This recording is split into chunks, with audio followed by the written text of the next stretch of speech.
बच्चों अब हम लोग क्वेश्चन नंबर 29 सॉल्व करने जा रहे हैं। ठीक, क्वेश्चन नंबर 29 में लिखा हुआ है a radio is sold for piece 3120 at a loss of 4%। कह रहे कि एक रेडियो को सोल्ड किया गया, सेल किया गया इतना रुपीस पर, ठीक है, और उसे लॉस होता है 4%। ओके, अब यहाँ पर क्या किया जाता है, अब यहाँ पर लिखा what will be the gain और loss percent if it is sold for 3445। ठीक है, कह रहे कि बताओ अब उसका कितना गेन और लॉस होगा अगर उस रेडियो को 3445 रुपीज़ में सेल किया जाए। ठीक है, तो चलो इससे हम लोग कॉपी में बनाते हैं। ये मेरा हो गया क्वेश्चन नंबर 29। ठीक है, रेडियो, एक रेडियो है, तो उससे क्या किया गया, एक सिचुएशन 1 लिख दो और ये एक सिचुएशन 2 है। ठीक है बच्चों, इतना समझ में आ रहा है आप लोगों को। तो सिचुएशन 1 में क्या किया, उस रेडियो को सेल किया गया, तो यहाँ पे SP1 क्या हो जाता है 3120, इतने रुपये में सेल किया गया, तो उसे क्या हो जाता है, उसे लॉस होता है। लॉस कितना होता है 4%। नेक्स्ट सिचुएशन में क्या बोल रहा है कि अगर उस रेडियो को 3445 रुपीज़ में बेचा जाए, SP2 हो गया ये, बेचा जाए, तो बताओ उसका गेन होगा या लॉस होगा, क्या होगा, गेन होगा या लॉस होगा, क्या होगा। ठीक है, यही पूछ रहे हैं। ठीक है, तो बच्चों यहाँ पर गेन और लॉस निकालने के लिए हमको गेन और लॉस परसेंट, यहाँ पे देखो कैसे कनेक्ट करते हैं, ये देखना, लॉस परसेंट, गेन या लॉस परसेंट निकालने के लिए हमको क्या ज़रूरत होती है, गेन की ज़रूरत होती है और CP की ज़रूरत होती है। किस किस की यहाँ पर ज़रूरत होगी, गेन या लॉस परसेंट का फॉर्मूला क्या होता है, गेन बाई CP इंटू 100। अगर लॉस परसेंट का भी फॉर्मूला लिखें तो क्या होगा, लॉस बाई CP इंटू 100। यही निकालने के लिए हमें कह रहा है ना यहाँ पर। तो बच्चों यहाँ पे गेन की ज़रूरत हो रही है, अगर गेन होगा तो गेन की ज़रूरत होगी, अगर लॉस होगा तो लॉस की ज़रूरत होगी, बाकी CP की ज़रूरत होगी, और दोनों में से हमको नहीं पता है। ठीक है, दोनों में से हमको नहीं पता है, तो सबसे पहले हम CP निकालते हैं। CP निकालने के लिए मुझे यहाँ पे हिंट दिया है, यहाँ पे SP दिया, लॉस दिया, तो CP यहाँ पे क्या निकल जाएगा, CP दोनों सिचुएशन के लिए कॉमन होगा। हम अगर इस पेन को 5 रुपये में बेचें, अब इसको 20 रुपये में अगर इस पेन को हम 5 रुपये में ख़रीदें, अगर हम इसको 20 रुपये में बेचें या 30 रुपये में बेचें, मैटर नहीं करता है, हम जितने रुपये में भी इसको बेचें बार बार, लेकिन इसका तो कॉस्ट प्राइस एक सिंगल ही ना होगा जो हम 10 रुपये में इससे ख़रीदा था। तो यहाँ पर CP क्या हो जाएगा, 100/100 minus loss percent into SP, यही है फॉर्मूला CP का। तो 100/100 माइनस लॉस परसेंट क्या है मेरा 4 है, इंटू SP क्या है मेरा 3120।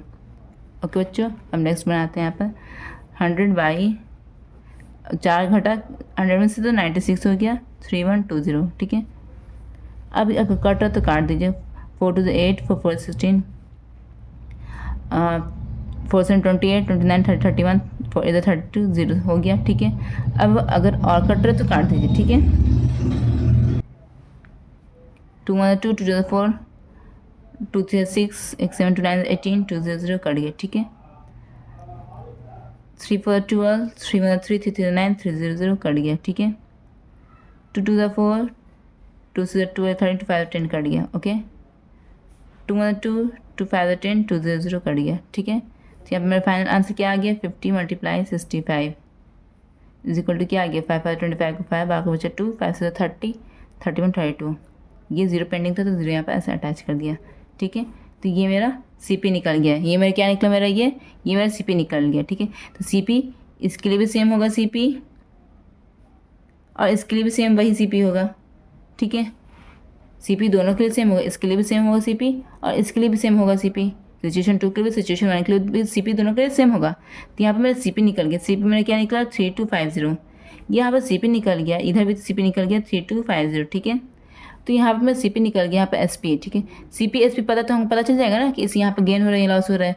CP 3250, SP 3445 है, तो बताओ SP बड़ा है या CP बड़ा है, यहाँ पर तो SP बड़ा है, यहाँ पे क्या बड़ा है, यहाँ पे बड़ा हो गया मेरा, क्या बड़ा हो गया मेरे बच्चों, यहाँ पर मेरा SP बड़ा हो गया CP से। तो बताओ यहाँ पे गेन हो रहा है या लॉस हो रहा है, यहाँ पर गेन हो रहा है। ठीक है, तो यहाँ पर लिखना SP क्या है मेरा, यहाँ पर लिखना है ये वाला, ये दोनों लिखना, सिचुएशन 2 की बात हो रही है यहाँ पर। अब SP क्या है मेरा 3445 और CP क्या है मेरा 3250। तो बड़ा यहाँ पे क्या हो गया, SP बड़ा है CP से, तो यहाँ पे क्या आ जाएगा, गेन। गेन का फॉर्मूला होता है SP माइनस CP। तो SP मेरा क्या है 3445, यही है ना, माइनस CP मेरा क्या है 3250। दोनों को घटा दीजिए, 5 आ गया, 14 में से 5 गया 9, 3 में से 2 गया 1, इतना मेरा गेन हो गया। क्या मेरा हो गया गेन। तो अब गेन परसेंट तो निकाल सकते हैं, CP भी हमको पता है, गेन भी पता है, तो गेन परसेंट क्या हो जाएगा, गेन बाई CP इंटू 100, यही है फॉर्मूला ना। तो गेन क्या है मेरा 195 और CP मेरा क्या है 3250 इंटू 100। 1 0 से 1 0 कटा, 5 से 30, 5 5 25 कट गया, 5 2 10 कट गया, 5 में 5, 1 से 5 से 15 कट गया, 5 से 15, 5 9 45 कट, 13 13, 13 से 39 कट गया। ठीक है, तो यहाँ पर मेरा आंसर क्या आ गया 3 × 2 = 6%। ये मेरा आंसर आ गया है। बुक में चेक कर लीजिए, गेन आएगा गेन 6%। ठीक है, बुक में चेक कर लीजिए जल्दी से बच्चों।